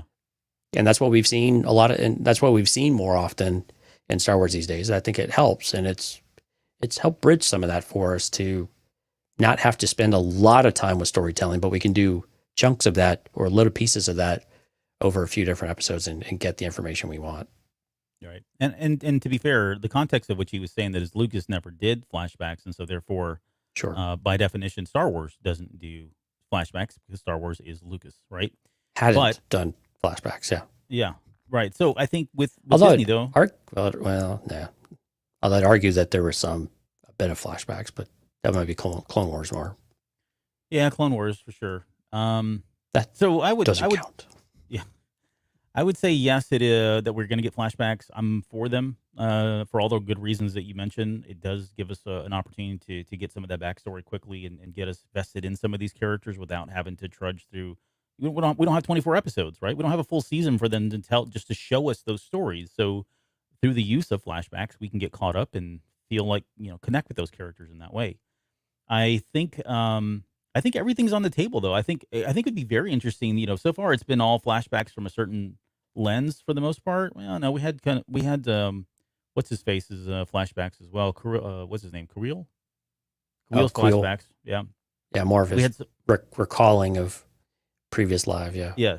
So that's happened already too. So something along those lines would be kind of cool, where we have flashbacks on maybe one episode from Kenobi, like you said, where he's thinking about that moment and all that. Anakin, the lightsaber scene, fine. I think that's probably a given. Or some of the events that happened in Revenge of the Sith. I'd love for that to be more of his relationship with Padme, and still having harboring feelings and still feeling like there's severe loss there. But by and large, I think if we're gonna get him, I think the most impactful for me is going to be somebody like Reva. Because like we were speculating last week about how, was she abandoned? What happened during Order 66? Being able to see that and give us a reason as to why she hates Kenobi, or why she hates the Jedi so much that she was willingly or unwillingly converted into a Sith Inquisitor. I think that would be meaningful. And I don't know how you do that without flashbacks, right? Very much like what we had with Grogu. Yeah, that makes a lot of sense. So yeah, otherwise she's doing like long soliloquies and talking about all of this stuff on screen. I just don't think that's... Well, she is a villain. All villains must monologue. Oh, very true. Yeah. I think when you think about what Anakin or Obi-Wan might have, you don't have to have visual flashbacks. You can have more audible while you focus on that character. I think this is where it makes more sense to... You see the visual of Vader in his bacta tank, and you hear all of the scenes that we're so familiar with. But you see the reactions it has from him. I think those types of recollections, maybe less so than a flashback, but recollections seem almost a guarantee to have some amount of that. But true flashbacks, yeah, I'm with you. I think Reva is where it makes the most sense, but also really can help her character come out because she doesn't have a reason to tell anybody her past. Yeah, right. What do they care? So Alex asked the question. He says, when does Kenobi find out Anakin lived? I think this series. Yeah, that's a good point. That's actually a good question. I was thinking about that too today. Like, I don't. Oh, don't inflate his ego. No, Alex doesn't need any help. He doesn't need any help. But no, seriously. So this is the first time that I think he is going to see what's become of Anakin Skywalker.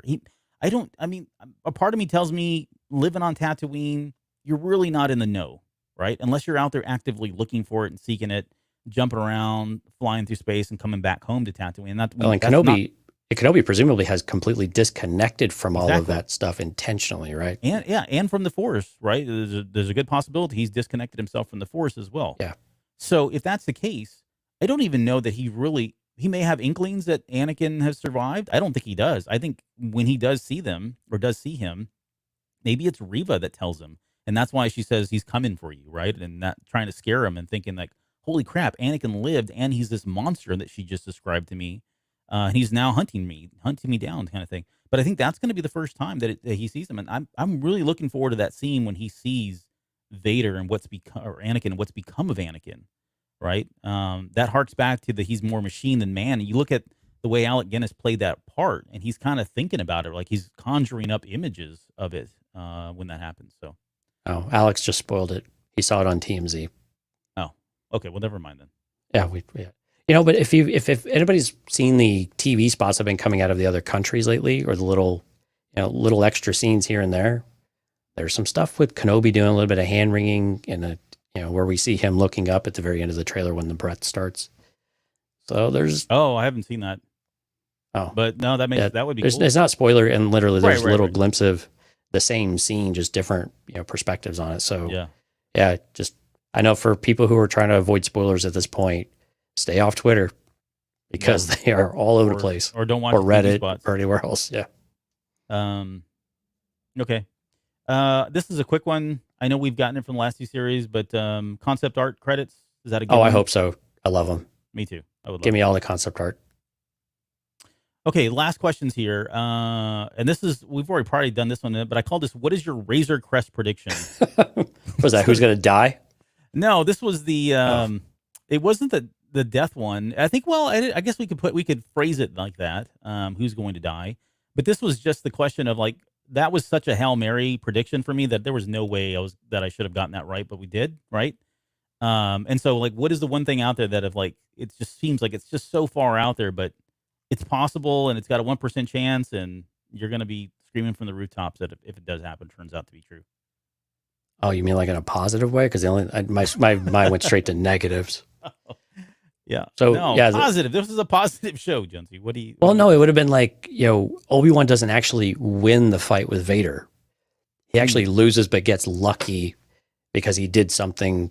We kind of talked about this a couple weeks ago. Where he has to look into Vader's psyche to figure out where his weakness is in order to beat him. But it's really more of a gimmick than actually Obi-Wan beating Darth Vader. I think that would be one of those things and maybe that belonged earlier in the show, but it just kind of came to me. I don't really do big predictions like that. I'm not very good at this type of thing. So you tell me yours first, and then I'll come up with one. Well, I've already told mine. I think mine for the Razor Crest is going to show up. Yes, and it's going to blow up again. This is the second Razor Crest you see in Mando. Right. No, this I'm going to go back to the Qui-Gon Jinn. Seeing Qui-Gon Jinn physically, right, the full form. I think that would be a like whoa kind of moment. That would be a holy yeah, exactly. Type moment. So that's about as big because I just don't know that they're going to they can't it's like I said earlier, like there's certain things they can do, but I don't know if they're going to really get out there and tell these really bold kind of stories. I think we kind of know what's coming, and that's not a bad thing.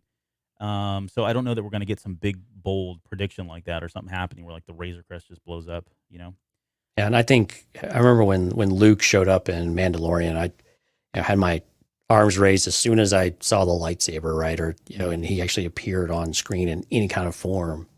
And I think Yoda probably has the same type of impact as Qui-Gon does, right? Because it's just a character we want to see back on screen. interacting with Ewan McGregor's Obi-Wan Kenobi of this era.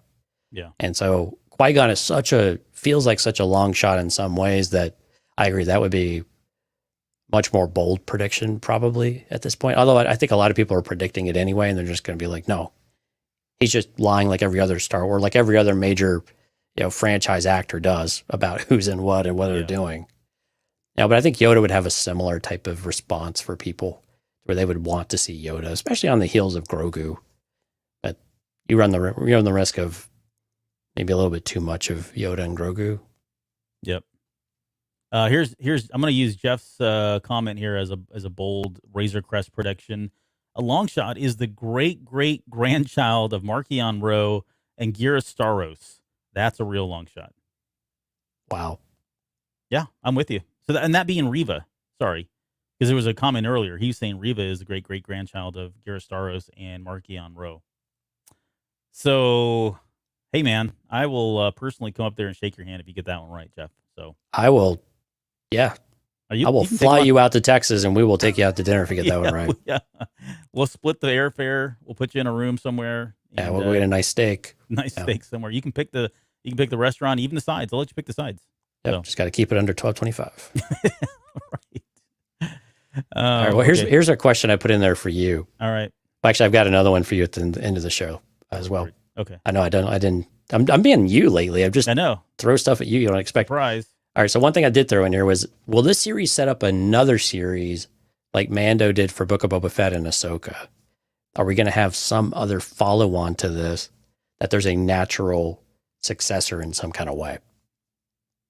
I know we've kind of answered this before, but I thought I'd get your take on it again after a few weeks. I feel like I want that to happen only because I like the fact that they're threading these stories together. But this one feels a little different because and the Deborah Chow comment now comes in my head, right? Where she really wants to tie this back to the prequels more than the other stuff. And so from that angle, I would say no, likely not.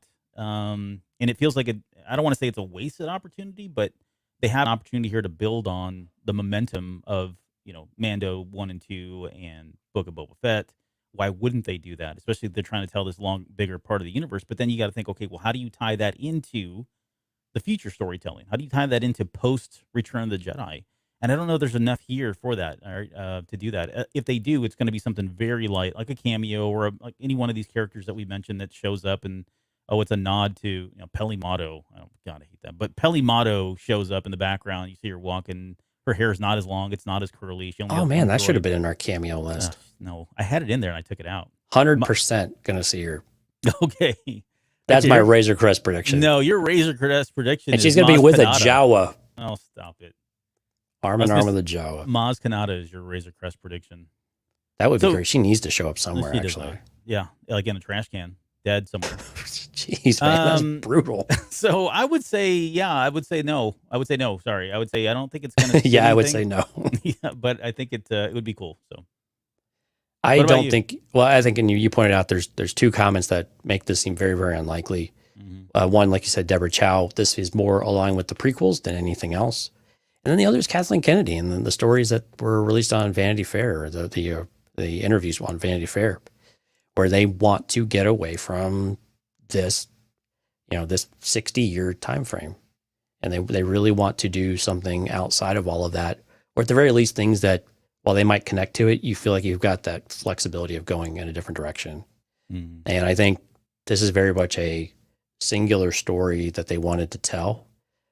And because it's just been, you have to feel like you feel compelled to tell it at this point. Mm-hmm. But it's not something that you will linger on or go back to, I think, after this. And so I'm with you. I think this is one and done. Any other connection to it is strictly kind of in that cameo bucket of sorts. Yeah, I mean, we've got at least 3 movies after this that are directly connected, So right. That's when people go, oh, how come Anakin never got a spinoff series? I'm like, why didn't Anakin get a medal? He's got. Oh wait, that's something totally different. Yeah, fan fiction. He's got 6 movies. Go watch them. And Padme. True.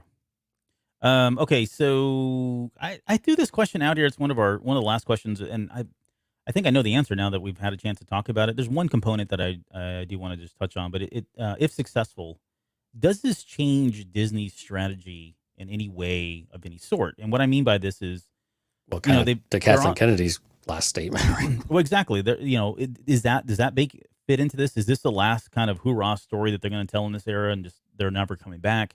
It also speaks to a lot of the discussion that's been going on lately around recasting characters. Yeah. Because they're dealing with some big characters. Are they going to touch any more of the big characters at this point? They feel like they may have, I wouldn't say burned, but they feel like they would have done some things differently with Solo. They've got an opportunity here to bring these two characters back, but it is kind of dangerous. And whether it's successful or not may kind of preclude that decision about what they do. But what do you think? Is it gonna change anything? I think no, and I think the path that they've set forward is pretty much the path forward for the next several years at the very least, and by several, probably 3 to 5. And I don't see you had a follow up in there about McGregor and Christensen specifically coming back and reprising these types of roles. That's what I think this all fits hand in hand with that. And while I think they'd be open to it, it's more about what story would they want to tell, and the overall strategic vision of Kathleen Kennedy and what Disney and Lucasfilm want to do, again, are to build out quote unquote new aspects of the franchise. Build the franchise in completely new. Stop leaning on the past so much. Stop with some of the maybe what we might be called fan service, right? And revisiting a lot of that to where you really do get the you get some incompatibility with what people have seen for so long, and then what you might give them. And I think a Solo is a good example of that in some ways for some people. But we've also seen in a couple of other different areas, do they get it right? Even Luke Skywalker in The Rescue from Mando season 1 still had a lot of conversation around that because of the way that it worked out or it didn't work out, depending on how you viewed that scene. And so I think they're ready to move on from it. I think they also know that there's money to be made in this area. Let's just be honest. But at the same time, you're kind of running low on certain stories that you didn't already fill in other ways.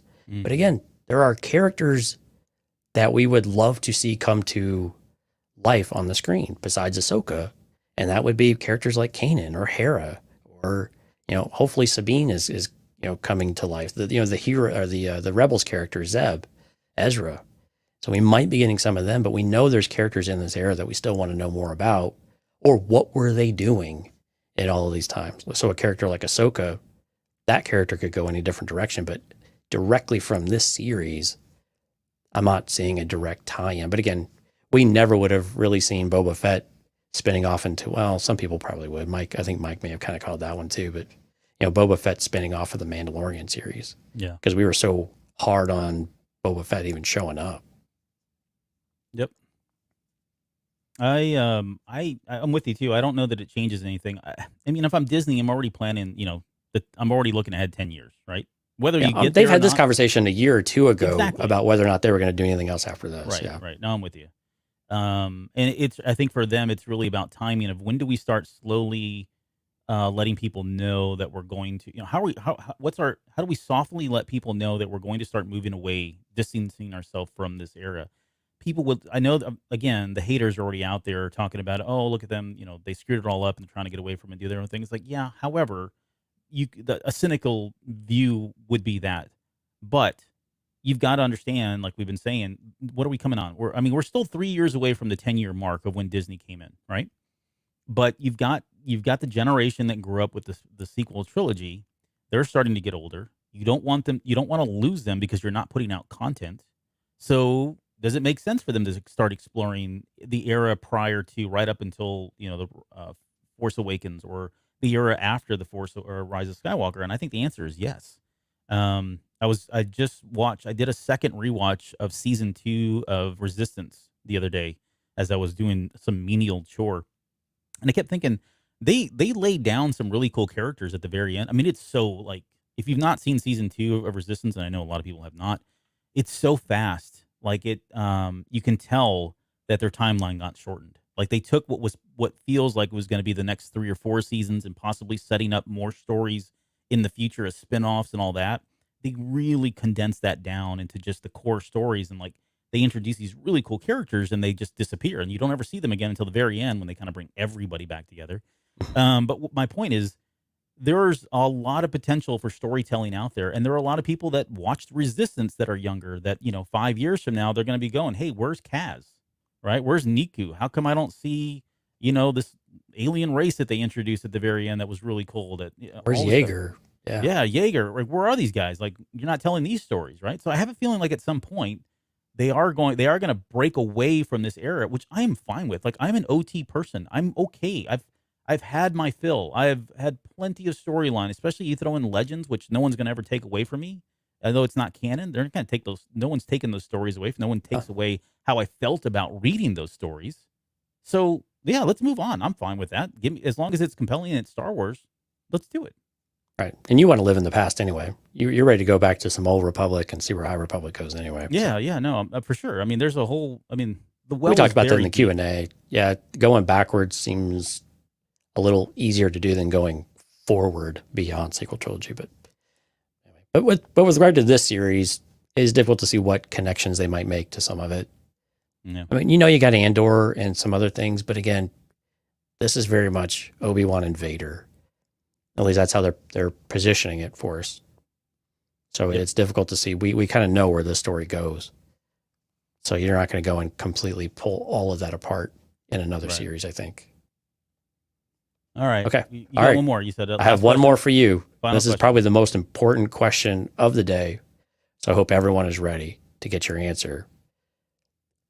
What is the epic montage going to be? I hadn't even thought about that. The epic montage is going to be Vader being assembled.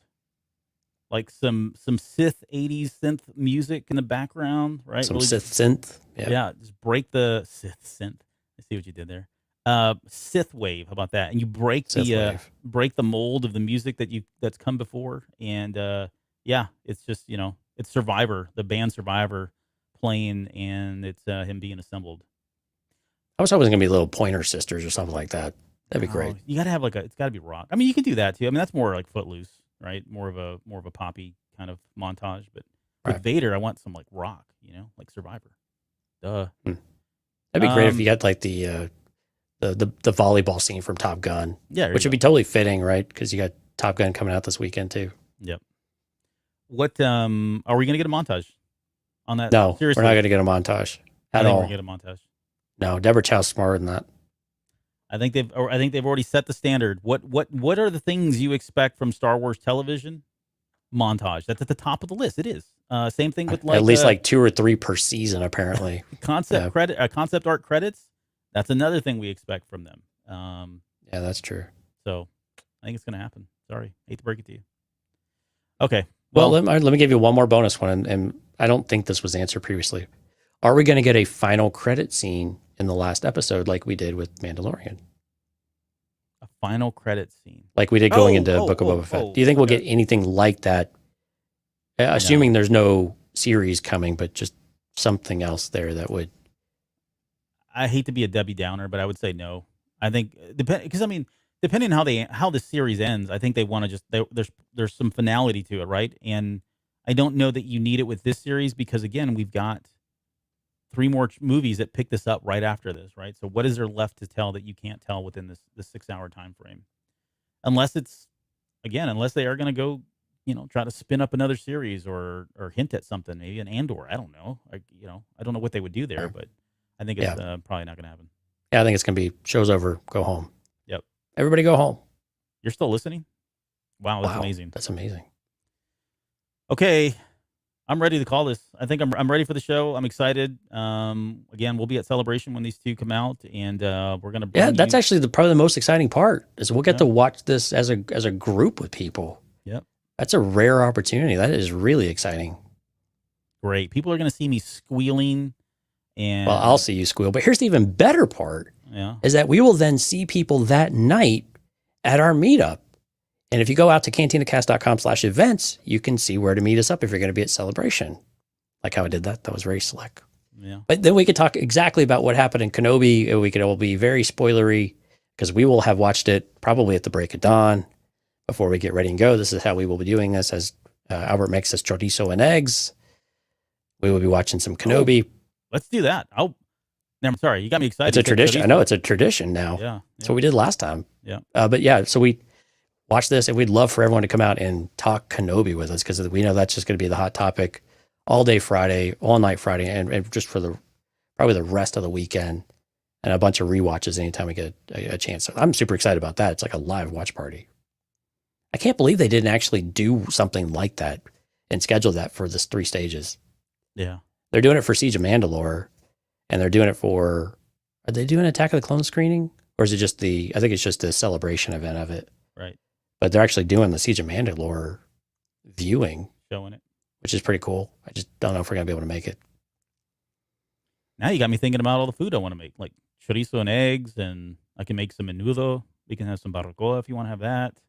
I'd have to bring. I'd have to pack a crock pot though to make that, and we'd have to find cheek meat, which I think we might be able to find around the LAX airport. Yeah, I think we'll be all right.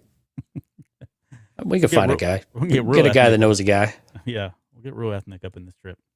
That's right. Okay, you want to do shout outs? Oh yes, we actually had a. Keep track? I did actually. Wow. Thank you very much. You can always tell. I can't lie to you because I'll just stumble all the way through it if I did. Scroll. Right, yeah. Ken, Jonathan, Lauren, Kathy, Risk, J-Dubs, Rob, Mark, Hugh Weiler, name I haven't seen in the chat before. I recognize it elsewhere, though. Alex, Hard Countered, and Dale. Thank you, everybody, for showing up tonight. We had a really lively chat. We had a lot of people in the background watching as well, so thanks for tuning in.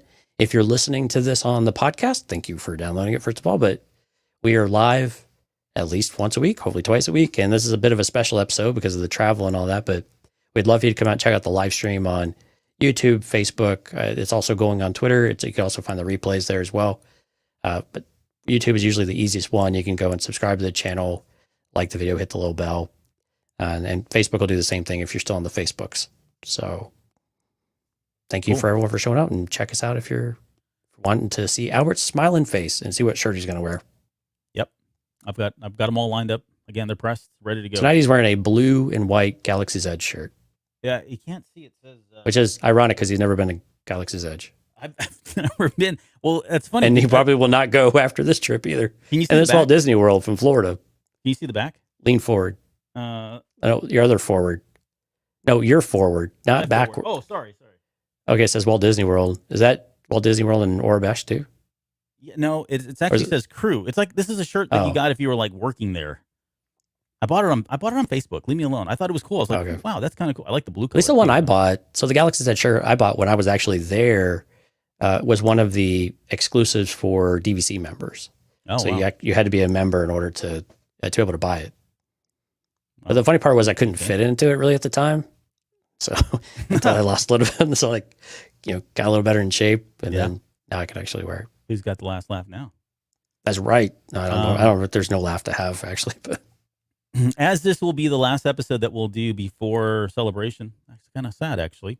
Yeah, I don't know what our programming notes look like here for a little while. So I will say this. So we are going to obviously do the show on Thursday. So Thursday again will be, I'm sorry, that's not the wrong one. Podcast stage at 11 a.m. And we haven't mentioned it on this show tonight, but again, author Claudia Gray, will be joining us on the stage as well. So we'll have cool. Have her there sitting next to us and doing the panel, and she's definitely trying not to make a fool of ourselves. Yeah, that's not true. What you just said is wrong. That's what I'm going to give her a sign that says wrong. I'm literally going to do this and let her hold that up every time we make a mistake, and she doesn't have to say anything else, but just hold it up. Right. But maybe she a little bell. Exactly. Stop. But she will be there, and we're going to record that. Definitely do audio. We will probably have a way to do video. I'm bringing my camera so we can record the video. We'll mix those together, and at some point, we'll release the video for that on YouTube, right? The thing that's unclear at this time is the streaming capabilities. They've mentioned to us that it is possible. I've reached out to our podcast host now twice. He's actually, this is Mark Newbold. He's going to be performing as well on the podcast stage. And he does not have the answer to how we're supposed to do the streaming. So this question is still out there. But the minute we know what those details are, hopefully we can get that set up. And so if you happen to be off on Thursday at 11 a.m., if you want to watch the show live, we'll figure out a way to make that happen. So no guarantees at this point because we're at 0 hour now. We still don't have a lot of details. So unless we can just crash course this thing and wing it, that may not be a possibility. And Thursday and Friday are really packed days. I mean, we're literally start to finish pretty packed, but we will get those out as fast as we can. Also, we know that we want to get a review of, or at least our thoughts and feedback on the first couple of episodes of Obi-Wan Kenobi, of course. Yep. We also want to bring you guys as much information and news, especially for the bigger events or for the bigger things that come out while we're there. So we will try to do as much as we can and get it sent out to y'all. Appreciate y'all's patience as well, but we'll definitely, we're bringing equipment with us to be able to do these things, maybe a couple other things with some other friends of ours while we're there. So again, we will do our best to get as much pumped out to y'all as quickly as we can, knowing that it's a very busy weekend. Mm-hmm. Yeah, it's going to be busy. So, and then after that, we'll do something similar we did with 2019, where we come back and kind of do a recap show, right? I think we went day by day or something. I don't remember. I have a feeling we're going to have a every day of the week show just to try to catch up. Yeah. So, hey, we'll let you know. Just stay tuned to all the social media stuff. If you're a Patreon member, obviously you'll see updates there. And yeah, good luck. Safe travels to anybody that's heading out to Celebration as well. We hope to see you guys there. And plug the meetup. Yeah, so the meetup. Yeah, so again, Thursday there's a podcasters meetup at the Hilton Anaheim, and then we are hosting our own meetup over at Unsung Brewing on Friday, the 27th at 7 p.m. Again, no reservations are necessary, but we would like if you told us you were coming out just to make sure we got a good head count. CantinaCast.com/RSVP, and once again, that's on Friday the 27th at 7 p.m. local time, which is Pacifico. And I got buttons, I got stickers, I got free books, I've got lanyards, I've got pins. You name it, man. I'm coming. You're not going to want to miss that. Well, now I'm bringing the crock pot apparently, so I can make barbacoa for us on Saturday morning. So got that going for us as well. Sweet. All right, man. Anything else before we get out of here? No, we will see everyone on the other side. Travel safe, and thank you guys so much for coming out tonight. Yep. We'll see y'all later.